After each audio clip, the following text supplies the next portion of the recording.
بسم اللہ الرحمن الرحیم۔ السلام علیکم۔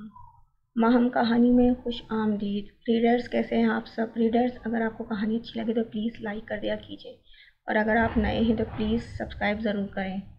چلتے ہیں کہانی کی طرف۔ اس کے آنے کی تاریخ کا پتہ چلا تو وقت نے جیسے رینگنا شروع کر دیا۔ کسی من چاہے دل پذیر شخص کی چاہت ہو اور انتظار طویل تو لمحے صدیہ بن ہی جایا کرتے ہیں، ویسے ہی ہر شخص اپنی سوچ کے مطابق وقت کی پیمائش کرتا ہے اور وقت کو اپنی کیفیات اور محسوسات کے حوالے سے گزرتا ہوا دیکھتا ہے۔ مثال کے طور پر اپنی کسی بہت پیاری اور محبوب ہستی کے پاس بیٹھے ہوئے وقت جس تیز رفتاری سے گزرتا ہے، اس کا انتظار کرتے ہوئے وہی وقت نہ ہی سست اور رینگ رینگ کر چلنے والی چیز بن جاتا ہے۔ یعنی وقت کی پیمائش کا تعلق بھی کیفیت کے پس منظر سے ہے۔ کسی کی ایک رات بھی اتنے وقت میں بیتتی ہے جس میں کسی کا 1 سال بسر ہوتا ہے۔ اس کی جانب سے دیے گئے الٹیمیٹم کے باوجود دل تھا کہ ہر آہٹ پہ دھڑک اٹھتا، آنکھ تھی کہ ہر کھٹکے پہ چونکتی، غرض وہ پل پل اس کا انتظار کسی عبادت کی طرح کرتی رہی، اور دل کا درد دل میں چھپائے اس کے آنے کی خوشی میں گھر سجاتی رہی۔ صرف وہی کیا، فضا، تائمہ اور ماما سب اس کے ساتھ شریک تھیں۔ گھر کو نئے سرے سے رنگ و روغن کروایا گیا تھا۔ عاقب نے تو اس کے کمرے کا فرنیچر بھی بدلوا دیا، نئے پردے، خصوصی سجاوٹ یعنی انڈور پلانٹس وغیرہ کا انتظام، دیواروں پر خوبصورت پینٹنگز آویزاں کی گئیں جس سے گھر ایک دم سے جگمگا اٹھا۔ جس روز اسے آنا تھا تائمہ نے فضا اور اس کے سر پر کھڑے ہو کر اس کی پسند کے سارے کھانے تیار کروائے تھے۔ یہ سب اپنی جگہ اہمیت رکھتا تھا، مگر ایک کام ایمان نے بھی کیا تھا۔ اس نے بیڈ روم کو ولید حسن کے لیے خالی کر دیا تھا۔ جب اپنی ہر چیز وہ امید حسن کے کمرے میں منتقل کر رہی تھی تو فضا نے کسی قدر خفگی سے اسے ٹوکا، "دس از ناٹ فیئر ایمی، اگر تم خود اپنی جگہ چھوڑ دو گی تو کسی کو کیا ضرورت ہے اہمیت دینے کی؟" اس کی جھنجھلاہٹ پہ ایمان کے چہرے پہ زخمی مسکان اتر آئی۔ "میں ان پہ زبردستی مسلط نہیں ہونا چاہتی ہوں فضا، رشتے چاء اور خلوص کے ساتھ محبت سے جڑے رہا کرتے ہیں، اگر یہ سب نہ ہو تو مضبوط تعلق بھی کچے دھاگوں کی طرح ٹوٹ جایا کرتے ہیں۔ 6 سال بھی گزرے ہیں نا، یہ چند دن جو وہ یہاں رہیں گے، میں انہیں ذہنی اذیت میں مبتلا کیوں کروں؟ اس طرح کب تک چلے گا؟" فضا کے اندر دکھ اترنے لگا۔ ایمان کی زندگی کی یہ بے کیفی اسے اکثر مضطرب کر دیا کرتی تھی۔ "جب تک خدا کو منظور ہوگا"، ایمان کے نرمی سے کہنے پہ فضا کو اس کے صبر پہ برداشت پہ رونا آنے لگا۔ اسے ایئرپورٹ سے ریسیو کرنے کے لیے پورا گھر تیار تھا۔ اشر کے کہنے پہ ایمان نے امید حسن کو بھی تیار کر دیا تھا۔ "آپ نہیں چلیں گی ماما جان؟" امید حسن کے سوال پہ اس نے نرمی سے اس کا گال سہلایا تھا۔ "نہیں بیٹے، ماما کو گھر پہ رکنا ہے، آپ کو ساڑی پہن کر تیار ہونا ہے، اس لیے"۔ "ساڑی کیوں؟" ایمان جو اسے جوتے پہنا رہی تھی چونکی۔ "علی کے پاپا جب UK سے آتے ہیں تو علی کی ماما بھی ساڑی پہن کر تیار ہوتی ہیں نا"، وہ جواباً بہت سنجیدگی سے کہہ رہا تھا۔ ایمان کو ایک دم چپ لگ گئی تھی۔ "آپ نے کبھی ساڑی نہیں پہنی ماما، آج ضرور پہنیے گا"۔ "اوکے ماما، اللہ حافظ"۔ وہ جوتے پہن چکا تھا، اچھل کر صوفے سے اترا اور وہ اس کے گال پہ بوسہ لے کر باہر نکل گیا۔ ایمان اسی طرح ساکن بیٹھی تھی۔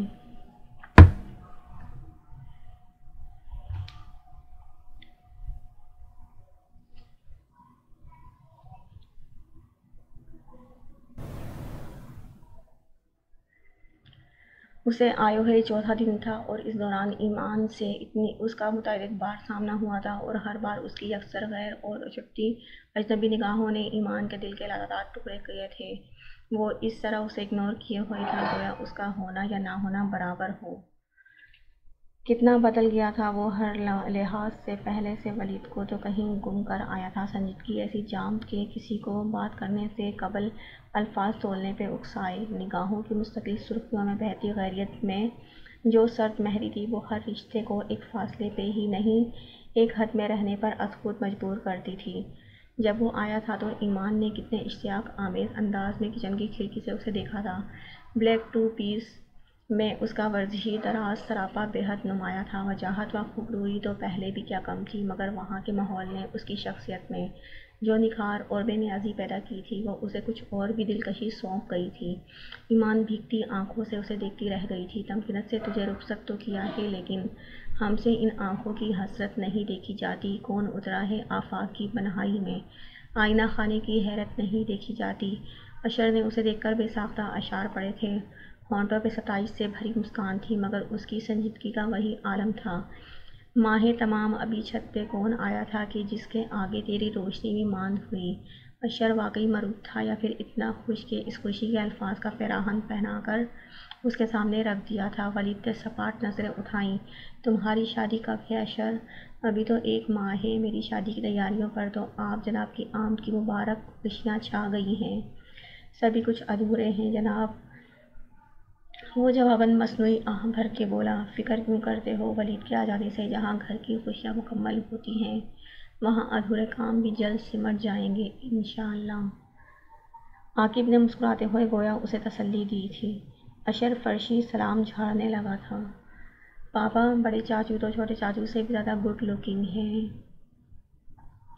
عاقب کی گود میں چڑھی بیٹھی فاطمہ، جو تب سے مسلسل ولید کو دیکھ رہی تھی، معصومانہ جوش سے بولی۔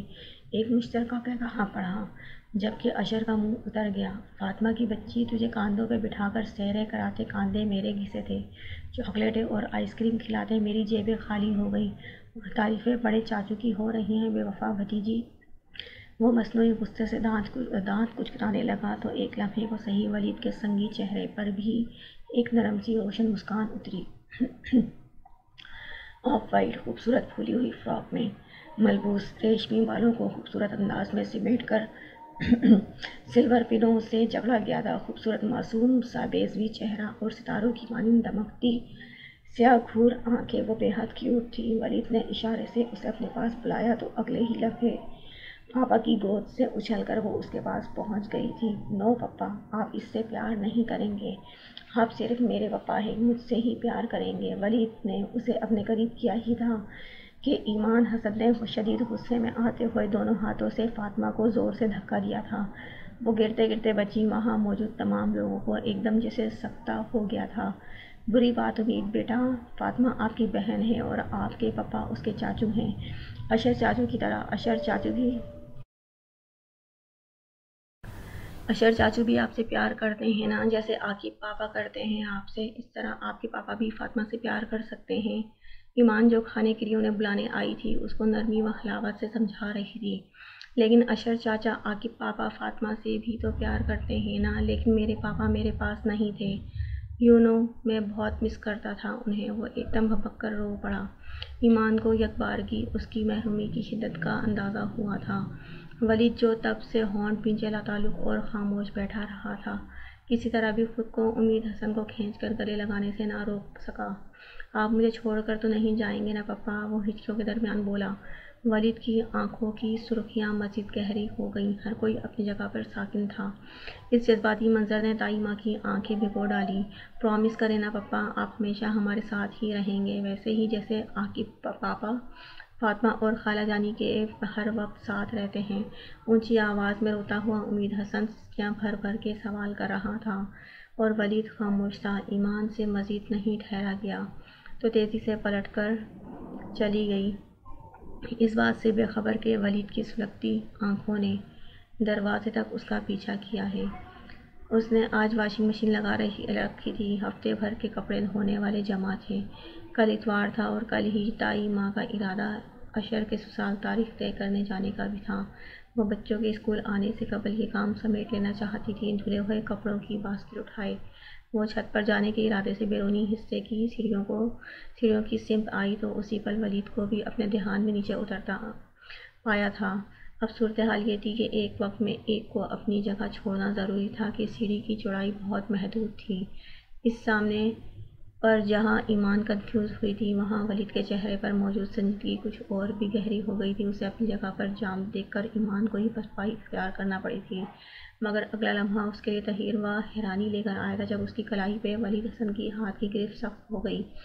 یہ ضروری تو نہیں تھا کہ تم اپنی نفرت اور انتقام کے دائرے میں میری ذات کے ساتھ ساتھ میرے بیٹے کو بھی گھسیٹنا، اور کچھ نہیں تو صرف یہی سوچا ہوتا کہ وہ میرا ہی نہیں تمہارا بھی کچھ تھا۔ اس کے بھاری بھینچے ہوئے حقارت زدہ لہجے میں اتنی تلخی تھی کہ ایمان دنگ رہ گئی۔ کیوں کیا تھا اس نے ایسا؟ وہ سراپا اعجاز بن گئی تھی۔ مطلب کیا ہے آپ کا اس بات سے؟ جو بھی کہنا چاہتے ہیں کھل کر کہیں۔ آنکھوں میں اترے آنسوؤں کو بہتے ہوئے وہ کسی قدر ترشی سے بولی تو ولید کے چہرے پہ زہر خند پھیلنے لگا۔ احساس محرومی کا شکار کر دیا ہے تمہاری تربیت نے تم نے اسے قدم قدم پر احساس دلایا کہ اس کے پاس باپ کی محبت نہیں ہے۔ اتنی چھوٹی سی عمر میں کتنی بڑا کمپلیکس ہے اس کا اندازہ ہے تمہیں؟ وہ بے طرح بھڑک کر بولا، اس کے لہجے میں بیگانگی، تلخی، رکھائی اور جھنجھلاہٹ کے ساتھ ساتھ نفرت کا رنگ بھی شامل تھا۔ ایمان کو اس کی سلگتی نگاہوں سے اپنا تن من دھن راغ ہوتا محسوس ہوا۔ آپ سمجھتے ہیں کہ میں نے آنسوؤں کی شدت نے اس کی بات بھی مکمل نہیں ہونے دی۔ شدید غم اس کے حلق میں کانٹے ڈال گیا، بدگمانی کی انتہا تھی، اسے لگا کہ اس کا عاقلہ پائی کا سفر کبھی ختم نہیں ہوگا۔ پھر اور کس نے کیا یہ سب؟ وہ تمہارے ہی پاس تھا نا، زندگی کے ہر قدم قدم پہ تم نے اسے محرومی کا احساس بخشا، نہ کہ میں نے۔ وہ زور سے دھاڑا۔ ایمان ایک دم پلٹی تھی اور تقریباً دوڑتی ہوئی اندرونی حصے میں غائب ہو گئی۔ ولید حسن نے شدید طیش میں آ کر کپڑوں کی باسکٹ کو ٹھوکر سے اڑا دیا اور خود تلملاتا ہوا چلا گیا۔ دھلے ہوئے کپڑے گرد آلود ہو کر وہیں پڑے رہ گئے تھے۔ تیرے ہجر کا ملال تھا مگر اب نہیں، مجھے صرف تیرا خیال تھا مگر اب نہیں، میری بے مثل محبتوں کے نصیب میں تو زمانے عمر میں مثال تھا مگر اب نہیں، جسے تو نے داد عطا کیا وہی آدمی تیری قربتوں میں نہال تھا مگر اب نہیں، میں تیری تلاش میں ریزہ ریزہ بکھر گیا، وہی جنون شوق وصال تھا مگر اب نہیں، تیرے در پہ آخری بار کے آگے پلٹ گیا، میری زندگی کا سوال تھا مگر اب نہیں۔ بال سنوارنے کے بعد اس نے برش ڈائننگ ٹیبل پہ اچھالا اور پرفیوم کی بوتل اٹھا لی۔ خود پہ اسپرے کرتے ہوئے وہ آئینے میں ابھرتے اپنے شاندار سراپے کو سرسری نگاہ سے دیکھ رہا تھا۔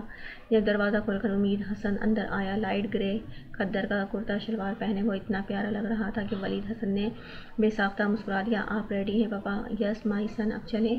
ولید حسن نے پرفیوم کی بوتل واپس رکھتے ہوئے اپنا کوٹ اٹھا لیا۔ ماما جان کو ساتھ نہیں لے کر چلیں گے؟ امید حسن کے کہنے پہ کوٹ پہنتے ولید حسن کے اعصاب ایک دم کشیدگی کا شکار ہو گئے۔ آپ فاطمہ کو بلا لیں بیٹا، آپ کی ماما کو گھر میں کام ہوتے ہیں، اس نے کسی قدر نرمی سے ٹوکا تھا مگر ایمان حسن کا ماننے کا ارادہ نہیں لگتا تھا۔ کام ماما واپس آ کے کر لیں گی پپا، وہ کہیں بھی نہیں جاتی ہیں نا؟ امید حسن کیا کہا اور باہر بھاگ گیا۔ ولید حسن گہرا سانس بھر کے رہ گیا۔ ماما جان ایمان فضا کے ساتھ کچن میں مصروف تھی جب امید حسن نے ایک دم آ کر اس کا ہاتھ پکڑ کر کھینچا۔ چلیں پپا کے ساتھ آؤٹنگ پہ چلیں؟ تو آپ جاؤ نا بیٹا۔ وہ ایک دم سٹپٹا گئی۔ فضا نے البتہ خوشگواریت میں گھر کر دونوں کو دیکھا تھا۔ آپ سے پپا نے کہا ہے ماما کو لانے کا؟ فضا نے فی الفور پوچھا تو امید حسن نے سادگی و معصومیت سے سر کو نفی میں ہلا دیا اور بولا، نہیں میں لینے آیا ہوں، چلیے نا ماما۔ ایمان نے مصرف سے انداز میں ایک دم اپنا ہاتھ چھڑا لیا۔ فضا اسے کسی طرح منع کرو پلیز۔ اس کے چہرے پہ عزت رقم ہونے لگی۔ اسے ولید حسن کی نگاہوں کی نفرت یاد آئی تو گویا تمام حوصلے مسمار ہونے لگے۔ اسے اس معصوم خوشی سے محروم مت کرو ایمی، چاہے خود کو اذیت ہوئی اتھا میں گھرانا پڑے۔ اس کا بھیگا لہجہ آنچ دے اٹھا۔ فضا کے چہرے پر ایک رنگ آ کر گزر گیا۔ کچھ پانے کے لیے کچھ کھونا پڑتا ہے۔ فضا نے جیسے ڈھارس بندھائی تھی مگر اس کے اندر غضب کی ٹوٹ پھوٹ بچی تھی۔ مجھے نہیں لگتا میں کبھی پانے والوں میں سے ہو سکوں۔ مایوسی کفر ہے ایمی، پلیز چلی جاؤ نا پلیز۔ فضا نے اتنی نرمی لجاجت سے کہا تھا کہ وہ نہ چاہتے ہوئے بھی تیار ہونے کو چلی گئی تھی مگر جب ولید حسن نے امید حسن کو تنہا آتے دیکھا تو ایک توہین آمیز سا احساس اس کے پورے وجود کو اپنے لپیٹ میں لے کر جھلسا گیا۔ میں نے آپ سے کہا تھا نا کہ وہ نہیں جائیں گی۔